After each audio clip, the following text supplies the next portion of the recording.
ನಾನು ಯಾವಾಗಲೂ ಯೋಚನೆ ಮಾಡ್ತಾ ಇರ್ತೇನೆ, ಭಗವಂತನಿಗೆ ನಾವು 3 ವಿಚಾರಗಳಾಗಿ ಕೃತಜ್ಞತರಾಗಿರಬೇಕು. ಮೊದಲನೇ ವಿಚಾರ ಏನು ಅಂದರೆ, ಎಲ್ಲರೂ ಹೇಳ್ತಾರೆ ಭೂಮಿ ಮೇಲೆ 83 ಲಕ್ಷ ಜೀವರಾಶಿಗಳಿದ್ದಾವೆ ಅಂತ. ಭಗವಂತನಿಗೆ ನಮ್ಮ ಮೇಲೆ ನಿಮ್ಮ ಮೇಲೆ ಒಂದಿಷ್ಟು ಎಕ್ಸ್ಟ್ರಾ ಕರುಣೆ ಇರೋದ್ರಿಂದ ನಮ್ಮನ್ನು ಯಾವುದೋ ಒಂದು ಜೀವರಾಶಿಯನ್ನಾಗಿ ಹುಟ್ಟಿಸ್ಬೋದಾಗಿತ್ತು. ಆದರೆ ಅತ್ಯಂತ ಬುದ್ಧಿಜೀವಿ ಅನ್ನುವಂತಹ ಈ ಮನುಷ್ಯ ರೂಪ ಕೊಟ್ಟಿದ್ದಾನಲ್ಲ, ಅದಕ್ಕೋಸ್ಕರ ನಾವು ಭಗವಂತನಿಗೆ ಮೊದಲನೇದಾಗಿ ಕೃತಜ್ಞರಾಗಿರಬೇಕು. ಎರಡನೇ ವಿಷಯಕ್ಕೆ ಯಾಕೆ ಭಗವಂತನಿಗೆ ನಾನು ಕೃತಜ್ಞನಾಗಿದ್ದೇನೆ ಅಂದರೆ, ಮನುಷ್ಯ ರೂಪವನ್ನು ಕೊಟ್ಟ, ಅದರಲ್ಲಿ ಇನ್ನೊಂದು ಜೀವಿಗೆ ಜೀವ ಕೊಡುವಂತಹ ಈ ಹೆಣ್ಣಿನ ವ್ಯವಸ್ಥೆಯಲ್ಲಿ ನನಗೆ ಭೂಮಿಗೆ ತಂದಲ್ಲ, ಆ ವಿಚಾರವಾಗಿ ನಾನು ಭಗವಂತನಿಗೆ ಋಣಿಯಾಗಿರ್ತೇನೆ.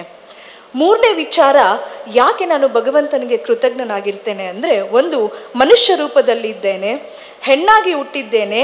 ಈ ಜೀವಿಯನ್ನು ಯಾವ ದೇಶ ಭರತನಾಳಿರುವ ರಾಷ್ಟ್ರ ಆದರೂ ಕೂಡ ತಾಯಿ ಭಾರತಿ ಅಂತ ಹೆಣ್ಣನ್ನು ಪೂಜನೀಯ ಭಾವನೆಯಲ್ಲಿಟ್ಟು ಗೌರವದಿಂದ ಕಾಣುತ್ತೋ, ಇಂಥ ಶ್ರೇಷ್ಠ ಭಾರತದ ನೆಲದಲ್ಲಿ ನಮಗೆ ಜನ್ಮ ಕೊಟ್ಟಿದ್ದಾನಲ್ಲ, ಅದಕ್ಕೆ ನಾವೆಲ್ಲ ಹೆಣ್ಮಕ್ಳು ಭಗವಂತನಿಗೆ ಋಣಿಯಾಗಿರ್ಬೇಕಾಗತ್ತೆ. ತಾಯಂದರೆ, ಹೆಣ್ಣನ್ನು ಬದುಕನ್ನು ನಾವು ನೋಡ್ತಾ ಹೋಗೋಣ. ಕರ್ಜಿಗಿ ಸರ್ ತಾಯಿ ಬಗ್ಗೆ ತುಂಬ ಚಂದವಾಗಿ ಮಾತಾಡಿದರು. ಅಂಥ ಹಿರಿಯರು ಮಾತಾಡಿದ ಮೇಲೆ ನನಗೆ ಮಾತನಾಡಲಿಕ್ಕೆ ಮಾತಿನ ಕೊರತೆ ತುಂಬ ಕಾಣಿಸ್ತಾ ಇದೆ. ಹೆಣ್ಣಾಗಿ ನಾನು ವಿಚಾರ ಮಾಡ್ತಾ ಬಂದಾಗ ಹೆಣ್ಣಿನ ಬದುಕಿನ ಬಗ್ಗೆ ನೋಡೋಣ.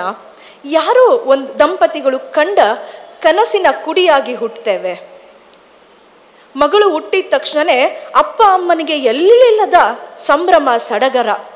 ಸಿಹಿ ಹಂಚೋದೇನೋ, ನನ್ನ ಮನೆಗೆ ಮಹಾಲಕ್ಷ್ಮಿ ಬಂದ್ಲು ಅಂತ ಖುಷಿ ಪಡೋದೇನೋ, ಅಮ್ಮ ಮಗು ತೊಟ್ಲಲ್ಲಿ ಇರಬೇಕಾದ್ರೆ ಮಗಳಿಗೆ ಎಂಥ ಕಾಲ್ಗಜ್ಜೆ ಹಾಕಲಿ, ಮಗಳಿಗೆ ಎಷ್ಟು ಚಂದದ ಬಟ್ಟೆಗಳನ್ನ ನಾನು ತಂದು ತೊಡಿಸ್ಲಿ ಅಂತ ಕನಸು ಕಾಣ್ತಾ ಜಡೆ ಹಾಕ್ತಾ ನಮ್ಮನ್ನು ಎಲ್ಲ ರೀತಿ ಸಿಂಗಾರ ಮಾಡಿ ಮುದ್ದಿಸೋ ಅಮ್ಮ 4 ವರ್ಷಗಳ ಕಾಲ ಮನೆಯ ಮಹಾರಾಣಿ ಅಂತ ಇರುವ ನಮಗೆ ಮತ್ತೆ ಮುಂದೊಂದು ದೊಡ್ಡ ಪ್ರಶ್ನೆ ಬರುತ್ತೆ ಅಪ್ಪ ಅಮ್ಮನ ಮುಂದೆ, ಮಗಳೇನೋ ಬಂದ್ಲು, ಮನೆಗೊಬ್ಬ ವಾರಸ್ದಾರ ಬೇಕಲ್ಲ, ಇವಳು ಕೊಟ್ಟು ಮನೆಗೆ ಹೋಗೋಳು, ಒಂದು ಗಂಡು ಮಗು ಆಗ್ಬಿಡ್ಲಿ ಅಂತ ಹೇಳಿ ವಿಚಾರ ಮಾಡ್ತಾರೆ. ಮಗನ ಆಗಮನ ಆಗುತ್ತಲೇ 4-5 ವರ್ಷದಲ್ಲಿರುವಂಥ ನಾವು ಎಲ್ಲರಿಗೂ ತಿಳಿದೇ ಇರುವಂತಹ ಒಂದು ನಿರ್ಲಕ್ಷ್ಯಕ್ಕೆ ಒಳಗಾದರೂ ಕೂಡ ತಮ್ಮನ ಜೊತೆ ಆಟಿಕೆಯನ್ನು ಹಂಚ್ಕೊಂಡು ಖುಷಿ ಖುಷಿಯಾಗಿ ಸಹೋದರತ್ವದ ಪ್ರೀತಿಯನ್ನು ಹಂಚೋರು ಯಾರು ಅಂದರೆ ಹೆಣ್ಣು ಮಕ್ಕಳು ಮಾತ್ರ. ತಮ್ಮ ಬೆಳಿತಾನೆ, ತಮ್ಮ ಆದ ತಕ್ಷಣ ಅಪ್ಪ ಹೇಳ್ತಾರೆ ತಮ್ಮ ಗಳಿಸ್ಬೇಡ, ಕೈಯಲ್ಲಿರೋದು ಕೊಡು ಅಂತ. ಅಮ್ಮ ಹೇಳ್ತಾರೆ ತಮ್ಮನಿಗೆ ಚೆನ್ನಾಗಿ ನೋಡ್ಕೋ ಅಂತ.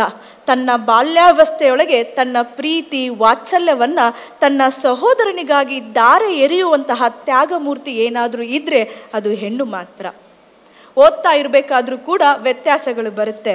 ಮಗ ಒಳ್ಳೆ ಶಾಲೆಗೆ ಹೋಗಲಿ, ಮಗಳು ಇಲ್ಲಿ ಹತ್ತಿರದ ಶಾಲೆಗೆ ಹೋಗಲಿ ಸುರಕ್ಷತೆಯ ದೃಷ್ಟಿಯಿಂದ ಅಂತ ನಮ್ಮನ್ನು ನಿರ್ಲಕ್ಷ್ಯ ಮಾಡ್ತಾ ಇದ್ದರೂ ಕೂಡ ಎಲ್ಲವುದನ್ನು ಮುಕ್ತ ಮನಸ್ಸಿನಿಂದ ಒಪ್ಪಿಕೊಂಡು ಹೋಗುವಂತಹ ತ್ಯಾಗಜೀವಿ ಏನಾದರೂ ಇದ್ದರೆ ಅದು ಹೆಣ್ಣು ಮಾತ್ರ. ಇನ್ನೂ ಅಂಗಳದಲ್ಲಿ ಆಡ್ತಾ ಇರ್ತೇವೆ. ಸೃಷ್ಟಿ ಹೇಗಿದೆ ಅಂದರೆ, ಸೃಷ್ಟಿಯ ನಿಯಮದಂತೆ ನಾವು ಪ್ರೌಢಾವಸ್ಥೆಗೆ ಬರ್ತೇವೆ. ಪ್ರೌಢಾವಸ್ಥೆಗೆ ಬಂದ ತಕ್ಷಣವೇ ಬಾಲ್ಯದಿಂದ ದೂರ ಸರಿತೇವೆ. ಅಪ್ಪ ಅಮ್ಮ ಹೇಳ್ತಾರೆ ನೀನೀಗ ದೊಡ್ಡವಳಾಗಿದ್ದೀಯಾ, ಅಂಗಳದಲ್ಲಿ ಆಡೋ ಹಾಗಿಲ್ಲ, ಕಂಡು ಗಂಡಸರ ಜೊತೆ ಮಾತಾಡೋ ಹಾಗಿಲ್ಲ, ನಗೋ ಹಾಗಿಲ್ಲ, ತಲೆ ತಗ್ಗಿಸ್ಕೊಂಡು ಹೋಗಬೇಕು, ಎಲ್ಲಂದ್ರಲ್ಲಿ ಹೇಗಂದ್ರಾಗೆ ಇರೋ ಹಾಗಿಲ್ಲ ಅಂತ ಬಾಲ್ಯಾವಸ್ಥೆಯಲ್ಲೇ ಬರುವಂತಹ ಕಟ್ಟಳೆಗಳಿಗೆ ಕಟ್ಟುಪಾಡುಗಳಿಗೆ ನಮ್ಮನ್ನು ನಾವು ಬಂಧಿಸ್ಕೊಂಡು ಜೀವನ ನಡೆಸೋರು ಯಾರು ಅಂದರೆ ಹೆಣ್ಣು ಮಾತ್ರ. ಓದ್ತೇವೆ, ಒಂದು ಹಂತಕ್ಕೆ ಏನೋ ಸಾಧನೆ ಮಾಡಬೇಕು ಅನ್ನುವಂತಹ ಗುರಿ ಇಟ್ಕೊಂಡು ಮುಂದೆ ಹೋಗ್ತಾ ಇರ್ತೇವೆ. ಅಪ್ಪ ಅಮ್ಮನಿಗೆ ಹೊರೆಯಾಗಿ ಕಾಣಿಸ್ತೇವೆ. ಅವರು ವಿಚಾರ ಮಾಡ್ತಾರೆ ಇವಳು ಮನೇಲಿರೋದಕ್ಕಿಂತ ಬೇಗ ಒಂದು ಒಳ್ಳೆ ಮನೆಗೆ ಕಳಿಸ್ಬಿಟ್ರೆ ನಮ್ಮ ಜವಾಬ್ದಾರಿ ಮುಗಿದು ಹೋಗುತ್ತೆ, ಇವಳು ಮದುವೆ ಮಾಡಿಬಿಡೋಣ ಅಂತ ಹೇಳ್ತಾರೆ. ನಮಗೆ ಮದುವೆ ಬೇಕೋ ಬೇಡ ಗೊತ್ತಿಲ್ಲ, ಆದರೆ ಬೇಡ ಅಂದಾಗ ಅಪ್ಪ ಅಮ್ಮನ ಮರ್ಯಾದೆಗೆ ಅದು ದೊಡ್ಡ ಪ್ರಶ್ನೆ ಆಗ್ಬೋದು ಅಂತ ವಿಚಾರ ಮಾಡಿ ಅಪ್ಪ ಅಮ್ಮ ಹುಡುಕುವ ಗಂಡಿಗೆ ಯಾರೋ ಎತ್ತೋ ಗೊತ್ತಿಲ್ಲ ತಲೆ ತಗ್ಗಿಸಿ 3 ಗಂಟುಗಳಲ್ಲಿ ನಮ್ಮ ಭವಿಷ್ಯತ್ತನ್ನು ಕೂಡ ಕೂಡಿ ಹಾಕೋರು ಯಾರು ಅಂದರೆ ಹೆಣ್ಣು ಮಕ್ಕಳು. ಗಂಡನ ಮನೆಗೆ ಹೋಗ್ತೇವೆ, ಎಲ್ಲ ಹೊಸ ಪರಿಚಯ, ಯಾರದ್ದೂ ಸ್ವಭಾವಗಳು ಹೇಗೆ ಅನ್ನೋದು ಗೊತ್ತಿಲ್ಲ, ಸಂಗಾತಿಯನ್ನೇ ಅರ್ಥ ಮಾಡ್ಕೊಳಕ್ಕಾಗ್ತಾ ಇಲ್ಲ.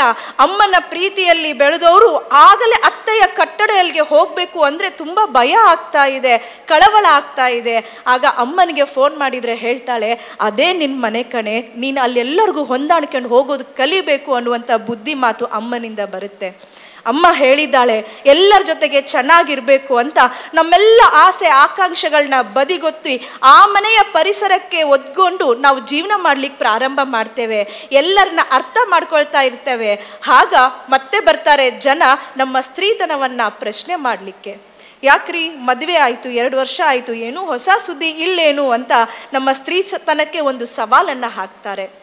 ನನ್ನ ದೇಹ ನನ್ನ ಮನಸ್ಸು ಸಿದ್ಧವಾಗಿದೆಯೋ ಇಲ್ಲೋ ಗೊತ್ತಿಲ್ಲ, ಆದರೆ ನನಗೂ ಕೂಡ ಮಗುವನ್ನು ಹೆರುವಂತಹ ಶಕ್ತಿ ಇದೆ ಅಂತ ಹೇಳಿ ಸಾಬೀತುಪಡಿಸೋಗೋಸ್ಕರ ಅದು ನಾವು ಮಕ್ಕಳನ್ನ ಮಾಡ್ಕೊಳ್ಳೋ ತಯಾರಿ ಮಾಡ್ತೇವೆ. ಅಕ್ಷರ ಸಹ ಈಗಷ್ಟೇ ಶ್ರೀನಿವಾಸ್ ಸರ್ ಹೇಳಿದರು, ಆ ಗರ್ಭಾವಸ್ಥೆಯಲ್ಲಿ ಹೆಣ್ಣು ಮಕ್ಕಳು ಹೇಗಿರ್ತಾರೆ ಅಂದರೆ 3 ತಿಂಗಳು ಯಾವ ಅಡುಗೆಯನ್ನು ತಿನ್ನಲಿಕ್ಕಾಗೋದಿಲ್ಲ, 4-5 ತಿಂಗಳು ಎಲ್ಲೊಂದರಲ್ಲಿ ದೇಹದ ಅಂಗಾಂಗಗಳು ನೋವಾಗ್ತಾ ಇರುತ್ತೆ. ಕೊನೆಯ 8 ಮತ್ತು 9ನೇ ತಿಂಗಳು ಭಗವಂತನಿಗೆ ಅದೆಷ್ಟು ಹಿಡಿ ಶಾಪವನ್ನು ಹಾಕ್ತೀವೇನೋ, ಭಗವಂತ ಈ ಜನ್ಮ ಅನ್ನೋದಿದ್ರೆ ಮುಂದಿನ ಜನ್ಮದಲ್ಲಿ ನನಗೆ ಹೆಣ್ಣಾಗಿ ಹುಟ್ಟಿಸ್ಬೇಡ ತಂದೆ, ಇದೆಂಥ ನೋವು ಅಂತ ಹೇಳ್ತಾ ಮಗು ಅಳೋ ಸದ್ದನ್ನು ಕೇಳ್ತಾ ಮಗುವನ್ನು ಎದೆಗಪ್ಕೊಂಡು ಡಾಕ್ಟ್ರೇ ಮಗು ಆರೋಗ್ಯವಾಗಿದೆಯಾ ಅಂತ ಹೇಳಿ ಮಗುವನ್ನು ತಲೆ ಸವರ್ತಾ ಹಾಲುಣಿಸುವಂತಹ ಜೀವಿಯೂ ಕೂಡ ಹೆಣ್ಣಾಗುತ್ತೆ.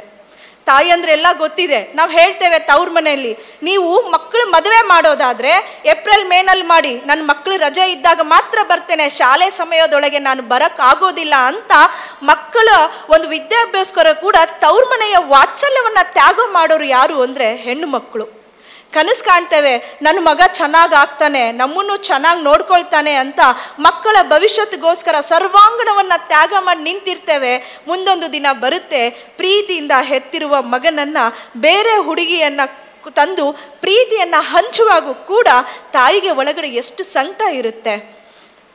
ಯಾವುದೋ ಒಬ್ಬ ಪರ ಹೆಣ್ಣು ಬಂದು ತನ್ನ ಮಗಳನ್ನ ಕಿತ್ಕೊಳ್ತಾ ಇದ್ದಾಳೆ, ನನಗೆ ಕೊಡುವಂತಹ ಪ್ರೀತಿ ಇನ್ನೊಂದು ಹೆಣ್ಣಿನ ಜೊತೆ ಹಂಚ್ಕೊಳ್ತಾ ಇದ್ದಾನೆ ಅನ್ನುವಂಥ ಸಂಕಟ ತಾಯಿಯಲ್ಲಿ ಇದ್ದಾಗೂ ಕೂಡ ರೇಷ್ಮೆ ಸೀರೆ ಉಟ್ಕೊಂಡು ಕಾರಲ್ಲಿ ಕೂತ್ಕೊಂಡು ಮಗನಿಗೆ ಹೆಣ್ಣು ನೋಡೋಕೆ ಓಡಾಡೋರು ಯಾರು ಅಂದರೆ ಹೆಣ್ಣು ಮಕ್ಕಳು ಮಾತ್ರ. ಇಷ್ಟೆಲ್ಲ ಜೀವನದ ಆಯಾಮಗಳನ್ನು ಪಾಸ್ ಮಾಡುವಂಥ ಹೆಣ್ಣು ಮಕ್ಕಳು ತಾಯಂದರೆ ನಾವು ಇಂತಹ ಒಂದು ವ್ಯವಸ್ಥೆಯಲ್ಲಿ ಬರ್ತಾ ನೋಡ್ತಾ ಇದ್ದೀವಲ್ಲ, ಅಕ್ಕನಾಗ್ತೇವೆ, ಮಗಳಾಗ್ತೇವೆ, ತಾಯಿ ಆಗ್ತೇವೆ, ಅತ್ತೆ ಆಗ್ತೇವೆ. ಈ ಎಲ್ಲ ಹಂತಗಳಲ್ಲಿ ಅತ್ಯಂತ ಮುಖ್ಯವಾದ ಹಂತ ಯಾವುದು ಅಂದರೆ ತಾಯಿ ಆಗುವಂಥದ್ದು. ಈ ತಾಯ್ತನ ಅನ್ನೋದು ಹೇಗಿದೆ ಅಂದರೆ, ನನ್ನ ಮಗಳಿಗೆ 16 ವರ್ಷ, 16 ವರ್ಷದಲ್ಲಿ ನಾನು ಅವರ ಜೊತೆ ಸಮಯವನ್ನು ಕಳೆದಿದ್ದು 2 ವರ್ಷಗಳು ಮಾತ್ರ ಇರಬಹುದು. ಅದಾದ ನಂತರ ನನ್ನ ಓದು, ಕೆಲಸ, ಸಾಮಾಜಿಕ ಕೆಲಸಗಳು ಅಂತ ತಿರುಗಾಡ್ತಾನೆ ಇದ್ದೇನೆ. ಕಳೆದ 8 ತಿಂಗಳಿಂದ ನಾನು ನನ್ನ ಮಕ್ಕಳೊಟ್ಟಿಗೆ ಇದ್ದೇನೆ. ನನಗೆ ಈಗ ಅನಿಸುತ್ತೆ ನಾನು ಇಷ್ಟು ವರ್ಷ ಕೆಲಸ ಮಾಡಿದ್ದು ನನ್ನ ಮಕ್ಕಳ ಅಪ್ಪಗೆ ಮುಂದೆ ನಿಕೃಷ್ಟವಾಗಿದ್ದು, ನಗಣ್ಯವಾಗಿದ್ದು ಅಂತ. ಈ ಹೆಸರು, ಸಂಪಾದನೆ ಯಾವುದು ಕೂಡ ಮಕ್ಕಳ ಪ್ರೀತಿ ಮುಂದೆ ದೊಡ್ಡದಾಗಲಿಕ್ಕೆ ಸಾಧ್ಯನೇ ಇಲ್ಲ. ಸರ್ ತುಂಬ ಅದ್ಭುತವಾಗಿ ಹೇಳಿದರು, ತಾಯಿ ಹೇಗೆಲ್ಲ ತ್ಯಾಗ ಮಾಡ್ತಾಳೆ ಮಕ್ಕಳಿಗೋಸ್ಕರ ಅಂತ. ನನ್ನ ಮನೆಯಲ್ಲೇ ನಡೆದಿರುವಂಥ ಘಟನೆ. ನನ್ನ ಮನೆಗೆ ಕೆಲಸ ಮಾಡಲಿಕ್ಕೆ ಬರುವಂಥ ಒಬ್ಬ ತಾಯಿ ಕೊಳ್ಳಲ್ಲಿ ತುಂಬ ದಪ್ಪದಾಗಿರುವಂಥ ಬಂಗಾರದ ಸರ ಹಾಕ್ಕೊಂಡಿದ್ದಾಳೆ. ಯಾವಾಗಲೂ ಮಕ್ಕಳಿಗೆ ಎಜುಕೇಷನ್ಗೆ ದುಡ್ಡು ಬೇಕಕ್ಕ, ಕಾಸು ಬೇಕಕ್ಕ ಕೊಡಿ, ಫೀ ಕಟ್ಟಬೇಕಕ್ಕ ಕೊಡಿ ಅಂತ ಅಂಗ್ಲಾಚ್ತಾ ಇರ್ತಾಳೆ. ನಾನೊಂದು 2-3 ಸರಿ ದುಡ್ಡು ಕೊಟ್ಟೆ. ನನ್ನ ಮಗಳು ಹೇಳಿದ್ಲು, ಮಮ್ಮಿ ಆಂಟಿ ಅಷ್ಟು ಕಷ್ಟ ಇದೆ ಅಂತ ಅಳ್ತಾ ದುಡ್ಡು ಕೇಳ್ತಾರೆ, ಅವ್ರ ಕೊಳ್ಳಲ್ಲಿ ನೋಡು ಎಷ್ಟು ದಪ್ಪದಾಗಿರುವಂತಹ ಬಂಗಾರದ ಸರ ಇದೆ, ದುಡ್ಡಿಲ್ಲದೆ ಇರೋರು ಅಷ್ಟು ದೊಡ್ಡ ಸರ ಹಾಕ್ಕೊಳ್ಳಿಕ್ಕೆ ಸಾಧ್ಯನಾ ಮಮ್ಮಿ ಅಂತ ಕೇಳಿದರು. ನನಗೂ ಅವಳು ಹೇಳ್ತಾ ಇರೋದು ಸರಿ ಅನಿಸಿ ಒಂದು ಕ್ಷಣ ಯೋಚನೆ ಮಾಡಿದೆ. ಮೊನ್ನೆ ಅಷ್ಟೇ ಬಂದಿರುವಂತಹ ವರಮಹಾಲಕ್ಷ್ಮಿ ಹಬ್ಬಕ್ಕೆ ಅವಳಿಗೂ ಕೂಡ ಅರಿಶಿನ ಕುಂಕುಮ ಕೊಡೋಣ ಅಂತ ಹೇಳಿ ಕರೆದು ಕೂಡಿಸಿ ಅವಳಿಗೆ ಅರಿಶಿನ ಕುಂಕುಮ ಕೊಡುವಾಗ ಅವಳ ತಾಳಿಯನ್ನು ತೆಗೆದಾಗ ನೋಡಿ ಕಂಡಿದ್ದು ದೃಶ್ಯ ನನಗೇನು ಅಂದರೆ, ಹೊರಗಡೆ ಬಂಗಾರದಂತಹ ಒಂದು ರೋಡ್ಗಳು ಸರ ಕಾಣಿಸ್ತಾ ಇದೆ, ಕೆಳಗಡೆ ಅರಿಶಿಣದ ಕೊಂಬನ್ನು ಕಟ್ಕೊಂಡಿದ್ದಾಳೆ ಆ ತಾಯಿ. ನಾನು ಕೇಳಿದೆ, ಏನು ಶಶಿಕಲಾ ಹೀಗೆ ಅಂತ. ಹೌದು ಅಕ್ಕ, ನನ್ನ ಬಂಧು ಬಾಂಧವರೆಲ್ಲ ನಗ್ಬಾರ್ದಲ್ಲ, ಈಗಲೇ ಹೇಳ್ತಾ ಇದ್ದಾರೆ ಮಗಳನ್ನೇನೋ ದೊಡ್ಡ ಶಾಲೆಯಲ್ಲಿ ಓದಿಸ್ತಾಳಂತೆ, ಓದಿಸಿ ಏನು ಮಾಡ್ತಾಳೇನೋ ಅಂತ ಹೇಳಿ ನನ್ನ ಬಗ್ಗೆ ನಗೆ ಮಾಡ್ತಾ ಇದ್ದಾರೆ. ನನ್ನ ಮಗಳು ಕೂಡ ನೋವು ಇದೆ, ನನ್ನಮ್ಮ ಎಲ್ಲವುದನ್ನು ಮಾರ್ಬಿಟ್ಟು ನನಗೆ ಓದಿಸ್ತಾ ಇದ್ದಾಳೆ ಅಂತ ಹೇಳಿ ನನ್ನ ಮಗಳು ಕೂಡ ನೊಂದ್ಕೋಬಾರ್ದಲ್ಲ. ಹಾಗಾಗಿ ಜನರ ಕಣ್ಣನ್ನು ಮುಚ್ಚೋದಕ್ಕೆ ಈ ರೋಡ್ಗಳು ಸರ ಹಾಕ್ಕೊಂಡಿದ್ದೀನಿ ಅಕ್ಕ ಅಂತ ಹೇಳಿ ಕೆಳಗಡೆ ಅರಿಶಿನ ಕೊಂಬನ್ನು ಕಟ್ಕೊಂಡಿದ್ದು ನೋಡಿ ನನಗೆ ನೋವಾಯಿತು. ಮಕ್ಕಳು ಕೂಡ ಇಲ್ಲಿ ಇದ್ದೀರಾ. ಮಕ್ಕಳೇ, ನಿಮ್ಮ ತಾಯಿ ನಿಮಗೋಸ್ಕರ ನಿಮ್ಮ ಕಣ್ಣ ಹಿಂದೆ, ಬೆನ್ನ ಹಿಂದೆ ಏನೆಲ್ಲ ತ್ಯಾಗಗಳನ್ನ ಮಾಡ್ತಾ ಇದ್ದಾಳೆ ಅಂತ ನೀವು ಊಹೆ ಮಾಡಲಿಕ್ಕೂ ಕೂಡ ಸಾಧ್ಯ ಇಲ್ಲ. ಹಾಗಾಗಿ ಇಂಥ ತಾಯಂದ್ರಿಗೆ ನೀವೊಬ್ಬ ಶ್ರೇಷ್ಠ ಮಕ್ಕಳಾಗಬೇಕು, ಸುಪುತ್ರಿಯರಾಗಬೇಕು. ಹೆತ್ತ ತಾಯಿಗೆ, ಹೊತ್ತ ಭೂಮಿಗೆ, ತಾಯಿಗೆ ಮತ್ತು ಮಾತೃಭೂಮಿಗೆ, ಭಾರತ ದೇಶಕ್ಕೆ ಹೆಸರನ್ನು ತರುವಂತಹ ಶ್ರೇಷ್ಠ ಕುಲಪುತ್ರಗಳು ನೀವು ಆಗಬೇಕು ಅಂತ ಹೇಳ್ತಾ ನನ್ನ ಅವಧಿ ಮುಗಿತಾ ಇದೆ. ಕೊನೆಯದಾಗಿ ಒಂದೇ ಒಂದು ವಿಷಯವನ್ನು ಹೇಳಿ ನನ್ನ ಮಾತುಗಳನ್ನ ಮುಗಿಸ್ತೇನೆ.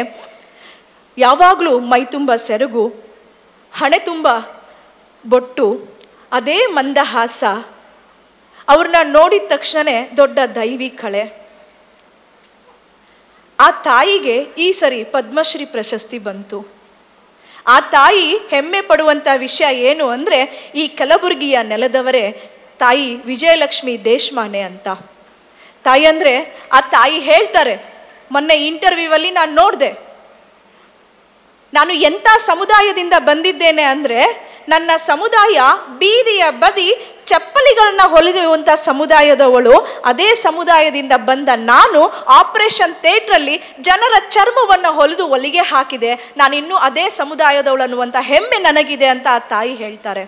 ಅವ್ರು ಹೇಳ್ತಾರೆ ಮುಂದುವರೆದು, ನನ್ನ ತಾಯಿ ನನ್ನ ವಿದ್ಯಾಭ್ಯಾಸಕ್ಕೋಸ್ಕರ ತನ್ನ ಬಂಗಾರವನ್ನು ಮಾರ್ತಾ ಇದ್ಲು. ನನ್ನ ತಂದೆ ಕಟ್ಟಿಗೆ ಅಡ್ಡೆಯಲ್ಲಿ ಕೆಲಸ ಮಾಡ್ತಾ ಇದ್ರು. ಅವರು ಪಡುವಂಥ ಕಷ್ಟಗಳನ್ನ ನೋಡಿ ನಾನು ಅವತ್ತೇ ಅಂದ್ಕೊಂಡೆ, ನಾನೊಬ್ಬ ಶ್ರೇಷ್ಠ ಸೇವೆ ಮಾಡುವಂಥ ವೈದ್ಯಳಾಗಬೇಕು ಅಂತ.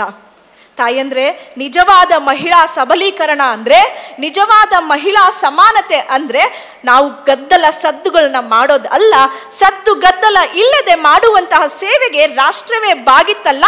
ತಾಯಿ ವಿಜಯಲಕ್ಷ್ಮಿ ದೇಶಮಾನೆಯವರು ನಮ್ಮೆಲ್ಲರ ಆದರ್ಶ ಆಗಬೇಕು. ಇಂತಹ ಶ್ರೇಷ್ಠ ತಾಯಿ ಈ ನೆಲದ ಹೆಣ್ಣು ಮಗಳಿದ್ದಾರೆ. ಇಂಥ ಮಾತೃ ಸಮಾವೇಶದೊಳಗೆ ಆ ತಾಯಿಗೆ ಅನಂತ ಅನಂತ ಅಭಿನಂದನೆಗಳನ್ನು, ನಮಸ್ಕಾರವನ್ನು ಸರ್ವ ತಾಯಂದ್ರ ಮೂಲಕ ಸಲ್ಲಿಸ್ತಾ ನನ್ನ ಮಾತುಗಳನ್ನ ಮುಗಿಸ್ತೇನೆ. ವಂದೇ ಮಾತರಂ. ಜೈ ಹಿಂದ್.